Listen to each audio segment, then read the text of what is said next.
एक सवाल है, और इस सवाल का जवाब शायद आज तुम्हारी पूरी ट्रेडिंग की सोच बदल दे।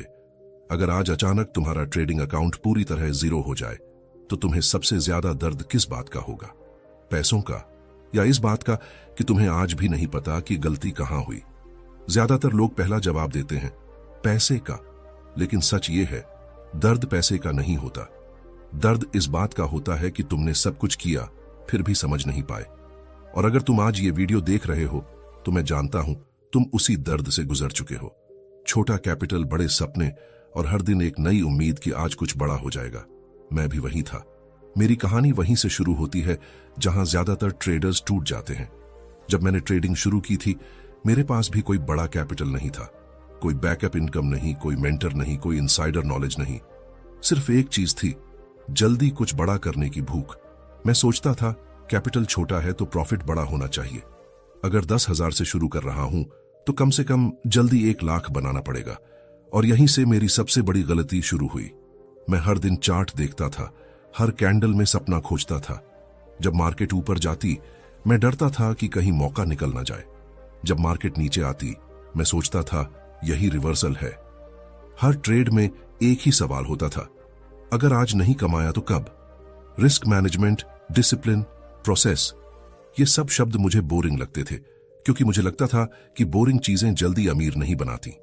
पहला झटका, पहला बड़ा लॉस कभी छोटा नहीं होता, वो सीधा तुम्हारे ईगो पर लगता है। जब पहली बार अकाउंट से तेजी से पैसा निकला, मैंने चार्ट को नहीं देखा, मैंने खुद को देखा और खुद से कहा मार्केट गलत है। ये मानना आसान होता है कि मार्केट गलत है, ये मानने से कि तुम गलत हो।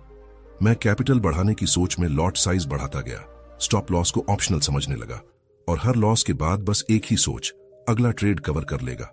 लेकिन सच ये है, ट्रेडिंग में अगला ट्रेड अक्सर आखिरी साबित होता है। वो रात जो मैं कभी नहीं भूल सकता। एक दिन पूरा दिन ट्रेडिंग की। सुबह उम्मीद के साथ शुरू किया था, शाम तक स्क्रीन के सामने बैठा था। अकाउंट लगभग आधा हो चुका था, मोबाइल हाथ में था, चार्ट सामने था और दिमाग पूरी तरह खाली। उस दिन ना गुस्सा आया, ना रोना आया, बस एक अजीब सी शांति थी। वो शांति हार मानने की नहीं थी, वो शांति थक जाने की थी। और वहीं मैंने खुद से एक सवाल पूछा जो आज तक मेरे साथ है, अगर पैसा कमाना इतना आसान होता तो सब कमा रहे होते, तो फिर प्रॉब्लम मार्केट नहीं है, प्रॉब्लम कैपिटल नहीं है, प्रॉब्लम सोचने का तरीका है। छोटा कैपिटल असली दुश्मन नहीं है। लोग कहते हैं कैपिटल छोटा है इसलिए प्रॉफिट नहीं बनता। ये अधूरी सच्चाई है। सच ये है, छोटा कैपिटल तुम्हारे इमोशंस को एक्सपोज कर देता है। डर, लालच, जल्दबाजी, फ्रस्ट्रेशन, सब कुछ बढ़ जाता है। बड़ा कैपिटल गलतियों को छुपा सकता है, लेकिन छोटा कैपिटल गलती को तुरंत सजा देता है। और यही कारण है कि 90% लोग स्मॉल कैपिटल में ही खत्म हो जाते हैं। मैं भी उन्हीं में से एक था, लेकिन फर्क यहां पड़ा। मैंने ट्रेडिंग छोड़ने की बजाय खुद को ऑब्जर्व करना शुरू किया। मैंने चार्ट कम देखे, खुद को ज्यादा देखा। पहली बार मैंने ये माना, मैं मार्केट से नहीं हार रहा था, मैं खुद से हार रहा था। हर ट्रेड में मैं पैसा नहीं लगा रहा था, मैं अपनी उम्मीदें लगा रहा था। हर लॉस के साथ मेरी पेशेंस कम हो रही थी और हर जीत के साथ ईगो बढ़ रही थी। उस दिन के बाद मैंने एक फैसला लिया। मैंने कहा, अगर छोटा कैपिटल मुझे डिसिप्लिन सिखा सकता है तो मैं उसे अपना दुश्मन नहीं, अपना टीचर बनाऊंगा। और यही फैसला मेरी ट्रेडिंग की असली शुरुआत थी। इस वीडियो में मैं क्या नहीं बताने वाला। मैं तुम्हें कोई सीक्रेट इंडिकेटर नहीं दूंगा, कोई ऐसी स्ट्रेटेजी नहीं बताऊंगा जो गारंटीड हो, क्योंकि अगर ऐसी कोई चीज होती तो मार्केट अब तक बंद हो चुकी होती। लेकिन मैं तुम्हें यह बताने वाला हूं, छोटा कैपिटल कैसे सोचता है, बड़ा ट्रेडर कैसे सोचता है और दोनों में फर्क क्या है। प्रॉफिट से पहले सर्वाइवल क्यों जरूरी है, पेशेंस क्यों सबसे अंडररेटेड एज है। ये बातें किताबों में कम मिलती हैं और लॉसेस के बाद ज्यादा समझ आती हैं। अगर तुम यहां तक सुन रहे हो तो एक बात साफ है, तुम क्विक मनी के लिए ये वीडियो नहीं देख रहे, तुम समझना चाहते हो। और यही बात तुम्हें भीड़ से अलग बनाती है। पार्ट 2 में मैं तुम्हें बताऊंगा छोटे कैपिटल का सबसे खतरनाक साइकोलॉजिकल ट्रैप क्या है और क्यों ज्यादातर इंडियन ट्रेडर्स वहीं फंस जाते हैं। अगर तुम वो गलती कर रहे हो जो मैंने सालों तक की, तो अगला पार्ट तुम्हारे लिए अनकंफर्टेबल होगा। लेकिन याद रखना, अनकंफर्टेबल ट्रुथ कंफर्टेबल लाई से कहीं ज्यादा फायदेमंद होती है। एक बात ध्यान से सुनो, स्मॉल कैपिटल ट्रेडर्स मार्केट से नहीं हारते, वो अपने दिमाग से हारते हैं। ये बात मैं किताबों से नहीं कह रहा, ये मैंने अपने अकाउंट बैलेंस में देखी है। सबसे खतरनाक चीज है जल्दी साबित करने की मजबूरी। स्मॉल कैपिटल ट्रेडर प्रॉफिट नहीं चाहता, वो खुद को साबित करना चाहता है। मैं भी कर सकता हूं, मैं भी स्मार्ट हूं, मैं भी मार्केट समझता हूं। यह आवाज हर उस ट्रेडर के दिमाग में चलती है जिसके पास कैपिटल छोटा होता है। बड़ा कैपिटल वाला ट्रेडर सोचता है आज ट्रेड नहीं मिला तो कल मिलेगा, लेकिन छोटा कैपिटल ट्रेडर सोचता है आज नहीं कमाया तो मैं पीछे रह जाऊंगा। यहीं से गलत फैसलों की चेन शुरू होती है। इंडियन ट्रेडर्स इसमें क्यों फंसते हैं? क्योंकि हमारे आसपास हर जगह कंपैरिजन है। Telegram screenshot, Instagram PL, YouTube thumbnail, 5,000 रुपये से 5 लाख। और ट्रेडर सोचता है सब कमा रहे हैं, सिर्फ मैं ही पीछे क्यों हूं? मैं भी यही सोचता था। जब किसी का प्रॉफिट दिखता तो मेरा पेशेंस सीधा 0 हो जाता। मैं चार्ट नहीं देखता था, मैं दूसरों का रिजल्ट देखता था। कंपैरिजन स्मॉल कैपिटल का साइलेंट किलर है। कंपैरिजन आपको धीरे धीरे मारता है। आपको लगता है आप मोटिवेशन ले रहे हैं, लेकिन असल में आप प्रेशर ले रहे होते हैं। प्रेशर जल्दी ट्रेड लेने का, ज्यादा लॉट डालने का, बिना सेटअप एंट्री करने का, स्टॉप लॉस हटाने का। यह सब एक ही वजह से होता है। मुझे भी आज कुछ बड़ा करना है, लेकिन मार्केट आपकी अर्जेंसी की कोई इज्जत नहीं करता। मार्केट को फर्क नहीं पड़ता कि आपका कैपिटल कितना है, आपको ईएमआई देनी है या आप लेट हो चुके हैं। मैंने अपनी सबसे बड़ी गलती यही की। मैं सोचता था कैपिटल छोटा है इसलिए अग्रेसिव होना पड़ेगा, लेकिन सच ये है कैपिटल छोटा है इसलिए डिसिप्लिन्ड होना पड़ता है। मैं हर दिन ट्रेडिंग को बैटल बना चुका था। हर दिन कुछ न कुछ करना ही है वाली मेंटालिटी। नो ट्रेड डे मुझे वेस्ट लगता था, और यही ट्रेडर प्रोफेशनल से गैम्बलर बनता है। नो ट्रेड डे फेलियर नहीं होता, लेकिन इंडियन ट्रेडर्स को यह बात नहीं सिखाई जाती कि नो ट्रेड लेना भी एक सही डिसीजन है। मैं पहले सोचता था अगर आज ट्रेड नहीं लिया तो मैं डरपोक हूं, लेकिन बाद में समझ आया ट्रेड लेना आसान है, ट्रेड न लेना स्किल है। स्मॉल कैपिटल ट्रेडर हर दिन मार्केट में उतरता है। प्रो ट्रेडर तभी उतरता है जब मार्केट मौका देती है। स्मॉल कैपिटल ट्रेडर एक ही इमोशन साइकिल में घूमता रहता है। आज रिकवर हो जाएगा, सेटअप परफेक्ट नहीं है, लेकिन चल जाएगा, स्टॉप लॉस लगाऊं या नहीं, मार्केट मैनिपुलेटेड है। अब बड़ा लॉट डालता हूं, अकाउंट ऑलमोस्ट खत्म।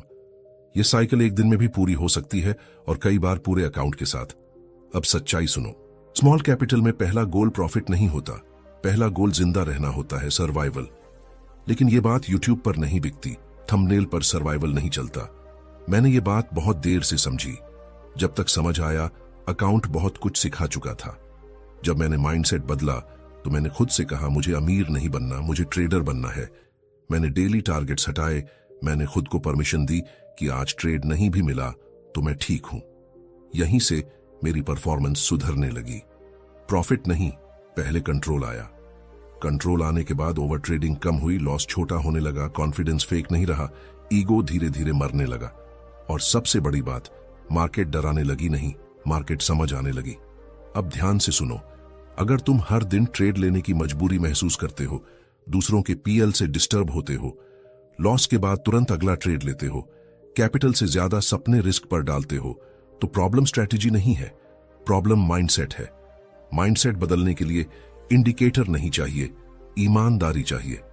पार्ट 3 में मैं बताऊंगा प्रोफेशनल ट्रेडर्स छोटे कैपिटल को कैसे देखते हैं और प्रॉफिट से पहले किस चीज को सबसे ज्यादा वैल्यू देते हैं। यह हिस्सा लॉजिक से ज्यादा सोच बदलने वाला होगा। एक लाइन है जो मुझे आज भी अंदर तक हिला देती है, प्रोफेशनल ट्रेडर्स पैसा कमाने नहीं आते, वो पैसा बचाने आते हैं।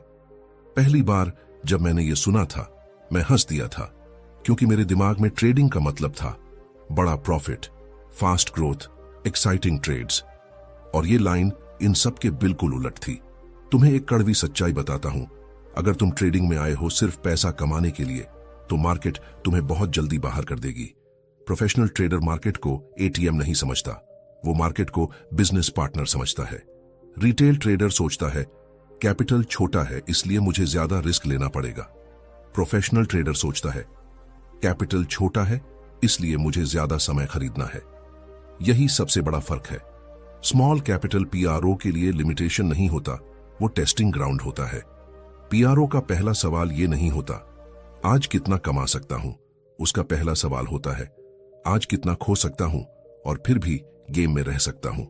और यहीं पर 90% ट्रेडर्स डिस्क्वालीफाई हो जाते हैं। मैंने ये बात बहुत देर से समझी, पहले मैं हर ट्रेड में प्रॉफिट देखता था, अब मैं हर ट्रेड में डैमेज देखता हूं। डैमेज मतलब अगर एसएल हिट हुआ तो क्या मैं मेंटली स्टेबल रहूंगा? क्या मैं अगला ट्रेड क्लियर माइंड से ले पाऊंगा? क्या ये लॉस मेरे प्रोसेस को हिला देगा? अगर जवाब हां है तो वो ट्रेड मेरे लिए नहीं है। स्मॉल कैपिटल में दिमाग फ्रेजाइल होता है। एक लॉस पूरे दिन का मूड बिगाड़ देता है, 2 लॉस पूरी स्ट्रेटजी बदलवा देते हैं, 3 लॉस रिवेंज मोड ऑन कर देते हैं। प्रोफेशनल ट्रेडर इस फ्रेजिलिटी को पहचानता है और इसलिए वो रिस्क कैपिटल के हिसाब से नहीं, माइंड के हिसाब से तय करता है। रिस्क लॉट साइज नहीं होता, रिस्क एसएल पॉइंट्स नहीं होते, रिस्क होता है लॉस के बाद बिहेवियर। अगर लॉस के बाद जल्दी एंट्री ली जाती है, रूल्स टूटते हैं, खुद को साबित करने की कोशिश होती है, तो रिस्क बहुत ज्यादा है, चाहे कैपिटल कितना भी छोटा हो। प्रोफेशनल ट्रेडर्स बोरिंग डेज को स्वीकार करते हैं। रिटेल ट्रेडर कहता है आज मार्केट में कुछ नहीं हुआ। पीआरओ कहता है कैपिटल सेफ रहा, क्योंकि पीआरओ जानता है एक्साइटमेंट ट्रेडिंग का संकेत नहीं, खतरे की घंटी है। जब ट्रेडिंग एक्साइटिंग लगने लगे तो समझ लो कुछ गलत हो रहा है। एक्साइटमेंट ओवर ट्रेडिंग बनती है, कॉन्फिडेंस ओवर कॉन्फिडेंस बनता है, विनिंग स्ट्रीक ईगो ट्रैप बन जाती है और ईगो ट्रैप छोटे कैपिटल को सबसे पहले खत्म करता है। पीआरओ ट्रेडर हर दिन जीतने नहीं आता, वो हर दिन गलती न करने आता है। रिटेल ट्रेडर एंट्री परफेक्ट करता रहता है, पीआरओ ट्रेडर एग्जिट सिंपल और क्लीन रखता है। रिटेल ट्रेडर सेटअप खोजता है, पीआरओ ट्रेडर अपने बिहेवियर को देखता है। पहली बार खुद को ट्रेडर महसूस किया जिस दिन ये स्वीकार किया आज मार्केट ने मौका नहीं दिया, उस दिन कुछ बदला। मार्केट से लड़ने की जगह मार्केट के साथ चलना शुरू किया। कैपिटल को इतना रिस्क मत करो कि अगला डिसीजन इमोशन से लेना पड़े। इमोशन से लिया गया डिसीजन प्रोफेशनल नहीं होता। पीआरओ ट्रेडर्स लंबे समय तक इसलिए टिकते हैं क्योंकि वो जानते हैं हर दिन पैसा नहीं मिलेगा, हर वीक अपॉर्चुनिटी नहीं देगा, हर सेटअप काम नहीं करेगा, लेकिन कैपिटल बचा रहेगा तो अपॉर्चुनिटी फिर आएगी। यहीं से पेशेंस आती है। पेशेंस पर्सनैलिटी नहीं है, पेशेंस कैपिटल प्रोटेक्शन का नतीजा है। जब कैपिटल सेफ होता है, दिमाग शांत होता है और शांत दिमाग में सही ट्रेड दिखता है। अगर ये बातें बोरिंग लगती हैं तो ट्रेडिंग नहीं, थ्रिल की तलाश है, और अगर ये बातें अनकंफर्टेबल लगती हैं तो ग्रो करने की तैयारी है। पार्ट 4 में जिंदगी का वो मोड़ जहां कैपिटल नहीं बदला, स्ट्रेटेजी नहीं बदली, अप्रोच बदला और वहीं से ट्रेडिंग खिलाफ नहीं साथ होने लगी। एक दिन ऐसा आता है जब इंसान हार नहीं मानता, बस थक जाता है। मेरे साथ भी वही हुआ। मैंने ट्रेडिंग छोड़ी नहीं थी, लेकिन दिल से जुड़ा भी नहीं था। मैं चार्ट खोलता था पर उम्मीद नहीं खोल पाता था। हर ट्रेड मैकेनिकल हो चुका था और हर लॉस पर्सनल लगने लगा था। एक शाम मैंने अपना जर्नल खोला। हाँ, वही जर्नल जिसे मैं सिर्फ नाम के लिए मेंटेन करता था, और जो मैंने वहां देखा वो शॉकिंग था। मेरे लॉस रैंडम नहीं थे, मेरे लॉस पैटर्न में थे। लॉस ज्यादातर तब हुआ जब मैंने बोरियत में ट्रेड लिया। लॉस तब हुआ जब मैंने बस एक ट्रेड सोचा। लॉस तब हुआ जब मैंने खुद से कहा चल आज थोड़ा एग्रेसिव हो जाते हैं। मतलब साफ था, मार्केट प्रॉब्लम नहीं थी, प्रॉब्लम मैं था। उस दिन मैंने पहली बार खुद से झूठ बोलना बंद किया। मैंने खुद से सवाल पूछा, अगर मैं यही करता रहा तो 6 महीने बाद मैं कहां रहूंगा? और जवाब डराने वाला था। मैं कहीं नहीं जा रहा था, बस घूम रहा था। लॉस, उम्मीद, एक्साइटमेंट, पछतावा के उसी सर्कल में। वहीं मैंने एक डिसीजन लिया, ना कोई ड्रामा, ना कोई इमोशनल वादा, बस एक लाइन, अब मैं पैसा कमाने नहीं, गलती कम करने के लिए ट्रेड करूंगा। ये लाइन बोरिंग लगती है, लेकिन इसी लाइन ने मेरी ट्रेडिंग बदल दी। सबसे पहले मैंने खुद को परमिशन दी। हर दिन ट्रेड लेना जरूरी नहीं है। ये परमिशन मेरे ईगो के लिए सबसे मुश्किल थी, क्योंकि ट्रेड ना लेना मुझे कमजोर महसूस कराता था। लेकिन जैसे जैसे मैंने नो ट्रेड डेज अपनाए, मेरे अंदर की बेचैनी धीरे धीरे शांत होने लगी। दूसरा बदलाव एक्सपेक्टेशन का था। पहले सवाल होता था आज कितना प्रॉफिट बनेगा, अब सवाल है आज प्रोसेस फॉलो हुआ या नहीं। अगर प्रोसेस फॉलो हुआ और लॉस हुआ तो भी वो मेरे लिए सही था, और अगर प्रोसेस टूटा और प्रॉफिट हुआ तो वो खतरा था। प्रॉफिट देखकर खुश न होना और लॉस देखकर पैनिक न करना ये कोई किताब नहीं सिखाती। ये तब आता है जब इंसान खुद से ईमानदार होता है। मैंने पोजीशन साइजिंग को दुश्मन से दोस्त बनाया। पहले सोचता था लॉट छोटा है तो प्रॉफिट कैसे बनेगा। अब सोचता हूं लॉट छोटा है तो दिमाग सुरक्षित है। छोटा लॉट मेरे लिए सुरक्षा बन गया, ओवर कॉन्फिडेंस से, रिवेंज ट्रेडिंग से, इमोशनल फैसलों से। पहली बार कंसिस्टेंसी मिली। कंसिस्टेंसी प्रॉफिट में नहीं, बिहेवियर में आई। एक जैसे नियम, एक जैसा रिस्क, एक जैसा सब्र, और धीरे धीरे प्रॉफिट अपने आप आने लगा। एक दिन ऐसा भी आया, मैंने पूरा दिन स्क्रीन देखी, एक भी ट्रेड नहीं लिया। मार्केट बंद हुई और मैं मुस्कुराया, क्योंकि पहली बार मैंने मार्केट को नहीं, खुद को कंट्रोल किया था। यही वो जगह है जहां 90% लोग छोड़ देते हैं, क्योंकि यहां एक्साइटमेंट नहीं, डोपामिन नहीं, यहां सिर्फ डिसिप्लिन है और शांति है। लेकिन यहीं से प्रोफेशनल सफर शुरू होता है। अगर तुम्हें लग रहा है ये बहुत स्लो है, तो सच यही है, स्लो ग्रोथ ही लॉन्ग टर्म ग्रोथ है।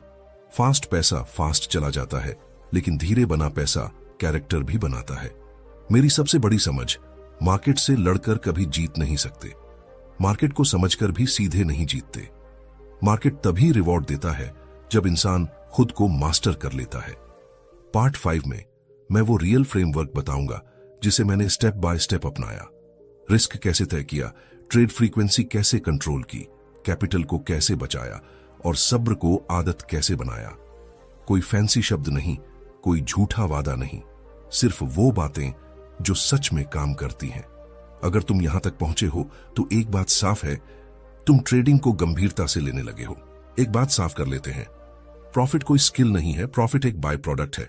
स्किल है लॉस को छोटा रखना, माइंड को स्टेबल रखना और प्रोसेस को रिपीट करना। फ्रेमवर्क की पहली ईंट सर्वाइवल है।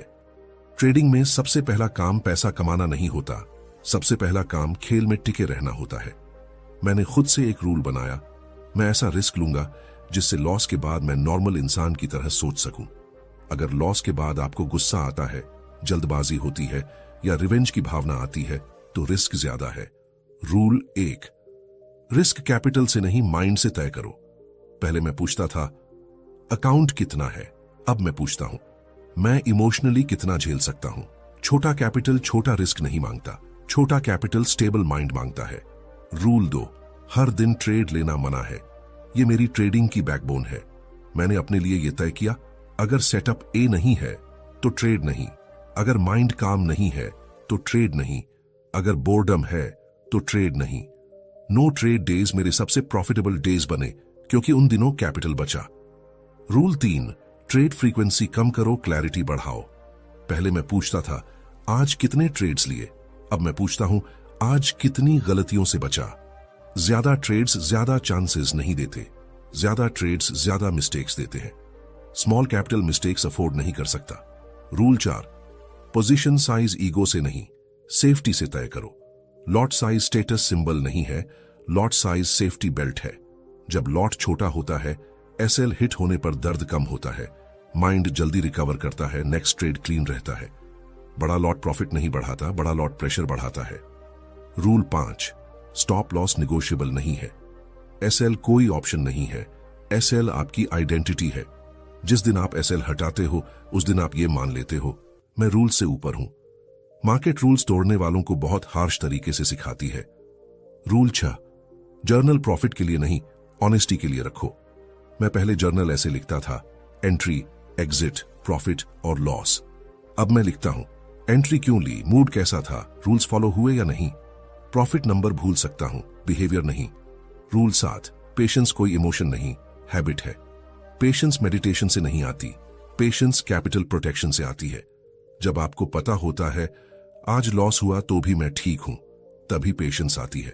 स्मॉल कैपिटल का असली एज यही है।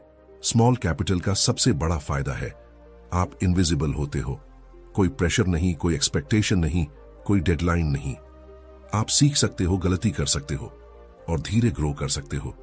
प्रॉब्लम तब होती है जब स्मॉल कैपिटल बिग ईगो ले आता है। ईगो कहता है मुझे जल्दी प्रूव करना है, मार्केट कहता है पहले सरवाइव करो। जब फ्रेमवर्क फॉलो हुआ, प्रॉफिट अचानक नहीं आया, लेकिन लॉस कंट्रोल में आया। और जब लॉस कंट्रोल में आया, कॉन्फिडेंस नेचुरल बना, फेक नहीं। यहीं से कंसिस्टेंसी शुरू होती है। कंसिस्टेंसी का मतलब हर दिन पैसा नहीं, कंसिस्टेंसी का मतलब same risk, same rules, same behaviour. यही चीज अकाउंट को ग्रो करती है। अगर यह फ्रेमवर्क तुम्हें बोरिंग लगता है तो तुम ट्रेडर नहीं, एक्साइटेड स्पेक्टेटर हो। लेकिन अगर यही फ्रेमवर्क तुम्हें रिलीफ देता है तो तुम सही डायरेक्शन में हो। अगले भाग में वो फेज आएगा जहां ट्रेडर इमोशनली टूटता है, जहां पेशेंस टेस्ट होती है और जहां 90% लोग क्विट कर देते हैं, और कैसे उसी फेज को आप अपने फेवर में बदल सकते हो। एक फेज आता है जिसके बारे में कोई यूट्यूब वीडियो नहीं बनाता, कोई थंबनेल नहीं लगाता, क्योंकि ये फेज बेचने लायक नहीं होता। ये फेज कैसा होता है? ना बड़ा लॉस, ना बड़ा प्रॉफिट, ना एक्साइटमेंट, ना डर, बस सन्नाटा। मार्केट चलता रहता है, आप ट्रेड्स लेते रहते हो, लेकिन कुछ भी महसूस नहीं होता। प्रॉफिट आता है तो खुशी नहीं होती, लॉस होता है तो झटका नहीं लगता। यहीं से ज्यादातर ट्रेडर्स चुपचाप क्विट कर देते हैं। मैं भी यहीं लगभग टूट गया था। ये वो समय था जब मेरी स्ट्रेटजी सही थी, रिस्क कंट्रोल में था, ओवर ट्रेडिंग बंद थी, फिर भी अकाउंट धीरे बढ़ रहा था, बहुत धीरे। और दिमाग बोलने लगा, इतनी मेहनत का यही नतीजा है। यहीं ईगो आखिरी बार हमला करता है। ईगो कहता है, कुछ बदलो, रिस्क बढ़ाओ, स्पीड बढ़ाओ, क्योंकि ईगो खामोशी सहन नहीं कर सकता। लेकिन यहीं सबसे बड़ा जाल छुपा है। इस फेज में अगर आपने डिसिप्लिन छोड़ा तो आप वापस पार्ट 1 में पहुंच जाओगे। मैंने ये गलती पहले कर चुका था, इस बार नहीं करना चाहता था। एक दिन मैंने ट्रेडिंग रोक दी। ध्यान से सुनिए, मैंने क्विट नहीं किया, मैंने पॉज लिया। एक हफ्ता चार्ट नहीं खोला, एक हफ्ता P&L नहीं देखा। पहली बार मैंने खुद से पूछा, अगर यही रफ्तार रही तो क्या मैं फिर भी ट्रेडर बना रहूंगा? जवाब चौंकाने वाला था, हां। उस हफ्ते मुझे एक बात समझ आई, मैं प्रॉफिट के पीछे नहीं भाग रहा था, मैं अप्रूवल के पीछे भाग रहा था। अप्रूवल किसका? समाज का, परिवार का, खुद का। लेकिन ट्रेडिंग अप्रूवल नहीं देती, ट्रेडिंग सेल्फ रिस्पेक्ट सिखाती है। साइलेंट फेज का असली टेस्ट यह है कि यह फेज आपकी पेशेंस नहीं, आपकी आइडेंटिटी परखता है। आप खुद से पूछते हो, मैं कौन हूं जब प्रॉफिट नहीं है? क्या मैं सिर्फ जीतने पर ट्रेडर हूं या प्रोसेस फॉलो करने पर भी ट्रेडर हूं? और यही सवाल आपको 2 रास्तों पर ले जाता है। रास्ता 1, क्विट, ये मेरे बस का नहीं, टाइम वेस्ट है, कुछ और करते हैं। रास्ता 2, एक्सेप्टेंस, ये फेज भी गेम का हिस्सा है, मैं स्पीड कंट्रोल नहीं कर सकता, मैं बिहेवियर कंट्रोल कर सकता हूं। मैंने दूसरा रास्ता चुना और यहीं एक चीज बदली। मैं रिजल्ट से अलग हो गया। अब सवाल ये नहीं था आज कितना बना, सवाल ये था आज मैंने रूल्स कितनी ईमानदारी से फॉलो किए। और मजेदार बात यह हुई कि जिस दिन मैंने रिजल्ट छोड़ दिया उसी दिन से रिजल्ट सुधरने लगे। लेकिन मैं एक्साइटेड नहीं हुआ, क्योंकि मैं जानता था यह भी एक फेज है। साइलेंट फेज का सबसे बड़ा रिवॉर्ड यह है कि इस फेज के बाद ट्रेडर इंपेशेंट नहीं रहता। वो जानता है अपॉर्चुनिटी आएगी, शायद आज नहीं, शायद कल नहीं, लेकिन आएगी। 90% लोग यहां क्यों हारते हैं? क्योंकि यहां कोई अपलॉज नहीं, कोई वैलिडेशन नहीं। यहां सिर्फ आप और आपका प्रोसेस है, और यही कैरेक्टर बनता है। अगर आप अभी इसी फेज में हो तो सुनिए, आप पीछे नहीं हो, आप अंदर से मजबूत हो रहे हो। मार्केट आपको नजरअंदाज नहीं कर रहा, मार्केट आपको परख रहा है। पार्ट 7 में मैं वो अंतिम सच बताऊंगा, छोटे कैपिटल से बड़ा प्रॉफिट असल में कैसे बनता है और क्यों ये जर्नी हर किसी के लिए नहीं है। और एक ऐसा अंत दूंगा जो व्यूअर को शांत भी करेगा और सोचने पर मजबूर भी। अगर तुम यहां तक पहुंचे हो तो साफ है तुम ट्रेडिंग को मजाक नहीं समझते। जो सिर्फ पैसा ढूंढने आता है वो पार्ट 1 के बाद ही कहीं और चला जाता है। अब वो सच्चाई सुनो जो हर ट्रेडर को जाननी चाहिए। छोटे कैपिटल से बड़ा प्रॉफिट बनता है, हां बनता है, लेकिन जिस तरीके से तुम सोच रहे हो उस तरीके से नहीं। बड़ा प्रॉफिट एक ट्रेड से नहीं बनता, एक महीने से नहीं बनता, एक लकी फेज से नहीं बनता। बड़ा प्रॉफिट छोटे छोटे सही फैसलों से बनता है। स्मॉल कैपिटल का असली काम आपको अमीर बनाना नहीं है, स्मॉल कैपिटल आपको ट्रेडर बनाने आता है। यह सिखाता है लॉस कैसे सहना है, एक्साइटमेंट कैसे कंट्रोल करनी है, बोर्डम में डिसिप्लिन कैसे रखना है और ईगो को साइड में कैसे रखना है। जो ट्रेडर ये सब सीख लेता है उसके लिए कैपिटल कभी प्रॉब्लम नहीं रहता। अब सबसे बड़ा मिथ सुनो। लोग कहते हैं कैपिटल बढ़ेगा तो मैं डिसिप्लिन्ड बनूंगा। सच ये है अगर आप डिसिप्लिन्ड नहीं हो तो कैपिटल बढ़ते ही तेजी से खत्म होगा। स्मॉल कैपिटल डिसिप्लिन सिखाने आता है और बिग कैपिटल डिसिप्लिन टेस्ट करने आता है। मैं आज जहां हूं वहां कोई सीक्रेट या शॉर्टकट से नहीं पहुंचा। मैंने बस सरवाइव करना सीखा, बोरिंग दिनों को स्वीकार किया, स्लो ग्रोथ को सम्मान दिया, खुद को मार्केट से ऊपर नहीं रखा और सबसे जरूरी जल्दी बनने की जिद छोड़ दी। अब खुद से एक सवाल ईमानदारी से पूछो, अगर अगले 1 साल तक मेरी ग्रोथ स्लो रही तो क्या मैं फिर भी रूल्स फॉलो कर पाऊंगा? अगर जवाब हां है तो तुम गेम में हो, अगर जवाब नहीं है तो मार्केट तुम्हें जल्दी सिखा देगा। ट्रेडिंग पैसा नहीं, पहचान बदलती है। ट्रेडिंग आपको रिच नहीं बनाती, ट्रेडिंग आपको रियलिस्टिक बनाती है। आप झूठ नहीं जी सकते, शॉर्टकट नहीं चला सकते और ईगो लेकर सरवाइव नहीं कर सकते। यही वजह है कि ट्रेडिंग हर किसी के लिए नहीं है, लेकिन अगर आप टिक गए तो यह आपको वो कॉन्फिडेंस देती है जो किसी डिग्री से नहीं मिलता। अगर आज तुम लॉस में हो तो सुनो, तुम असफल नहीं हो, तुम प्रोसेस में हो। लॉस कोई सर्टिफिकेट नहीं है, लॉस फेज है। और अगर आज तुम प्रॉफिट में हो तो याद रखना, मार्केट आज देता है, कल टेस्ट लेता है। ये लाइन अपने दिमाग में बैठा लो। मैं मार्केट से पैसा निकालने नहीं आया, मैं खुद को साबित करने नहीं आया, मैं सीखने आया हूं। जिस दिन ये लाइन दिल से आ गई, उस दिन प्रॉफिट साइड इफेक्ट बन जाएगा। अगर ये वीडियो तुम्हें लाउड या ओवर एक्साइटेड नहीं कर गया, लेकिन तुम्हें शांत कर गया, तो समझ लो ये तुम्हारे लिए बना था। अगर तुम चाहते हो कि ऐसी ही real trading psychology, real mindset और रियल अनुभव आगे भी मिलते रहे, तो चैनल को सब्सक्राइब करो और कमेंट में बस एक लाइन लिखो, मैं सरवाइव करना सीख रहा हूं।